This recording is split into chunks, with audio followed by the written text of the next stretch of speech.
দর্শক শ্রোতা মণ্ডলী, আজ 5 মিনিট ইনফরমেশন বিডি একটি নতুন ভিডিও নিয়ে হাজির হয়েছে।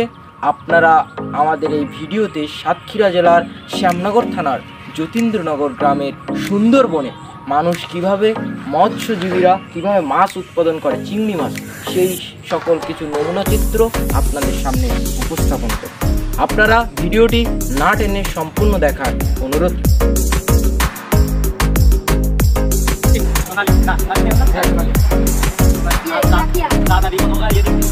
চলুন আমরা দেখে আসি চিংড়ি ব্যবসায়ীরা কিভাবে তাদের ঘিরে ভাত পেতে মাছ ধরে এবং সেই মাছ কিভাবে বাজারজাত করে লক্ষ লক্ষ টাকা উপার্জন করে থাকে।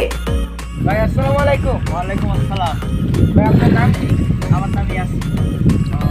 তা আপনি আটল এখানে কি এটা কি আপনার ঘের, এত বড় ঘের, না আপনি একজনের মালিকানার দিনে কাজ করেন? একজনের মালিকানার দিনে কাজ করি এবং এটা তত্ত্বাবধানে দেখাশোনা করি। এই আটল কিভাবে পাতেন আপনি? এই যে আটল এই এখন পাতি দিচ্ছি, কালকে সকালবেলা তুলবো। এর ভিতরে মাছ আসবে, এটা মাছ ধরা ফাঁদ, বাগদা চিংড়ি, এটা হচ্ছে গোল্ডেন ফিশ। আমাদের সুন্দরবনের বিখ্যাত একটা স্বর্ণের ফসল বলে। এটা উৎপাদিত করে আমরা হাজার হাজার লক্ষ লক্ষ টাকা আমদানি করি। তো ভাই আপনি দেখি আটলটা কীভাবে পাতেন, আমরা একটু ক্যামেরার মাধ্যমে দর্শকদের একটু দেখাই। সাতক্ষীরা জেলার শ্যামনগর থানার অধিকাংশ মানুষই মৎস্য কাজের সাথে জড়িত। তার মধ্যে উল্লেখযোগ্য মাছ হলো চিংড়ি, যারা সাদা সোনা নামে পরিচিত। কারণ যারা মাছ উৎপাদন করে এবং যারা এই মাছ বিদেশে রপ্তানি করে তারা প্রচুর পরিমাণে বৈদেশিক মুদ্রা অর্জন করে থাকে এবং বাংলাদেশ সরকারও রাজস্ব পেয়ে থাকে। আবার ঝমঝম করে বৃষ্টিও পড়ছে, আপনারা দেখতে পাচ্ছেন। এই বৃষ্টি উপেক্ষা করে আপনাদের এই ভিডিওটি দেখানোর চেষ্টা করছি।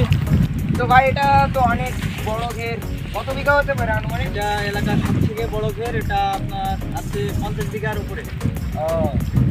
তো এই পুরাই এত 50 বিঘা ঘের কি আপনি ডেইলি আটল পাতেন? আমি ডেইলি আটল পাতি এবং ছাড়ি, একবার পাতি একবার ছাড়ি। আপনার এই যে মাছ ধরেন ছাড়েন, এ থেকে আপনি কত টাকা পান মালিক থেকে? এটা প্রত্যেক আটল ঘেরে নামলে 100 টাকা পাই আমি হিসাবে। প্রিয় দর্শক, ঝমঝম বৃষ্টি চলছে, আপনারা দেখতে পাচ্ছেন।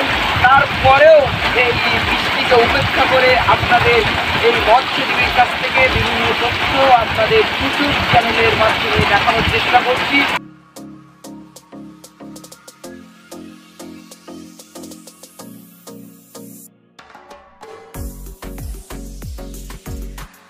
প্রিয় দর্শক শ্রোতা, আজকের ভিডিওটি যদি আপনাদের ভালো লেগে থাকে তাহলে আমাদের চ্যানেলটি লাইক, কমেন্ট, শেয়ার করে আমাদের পাশেই থাকবেন।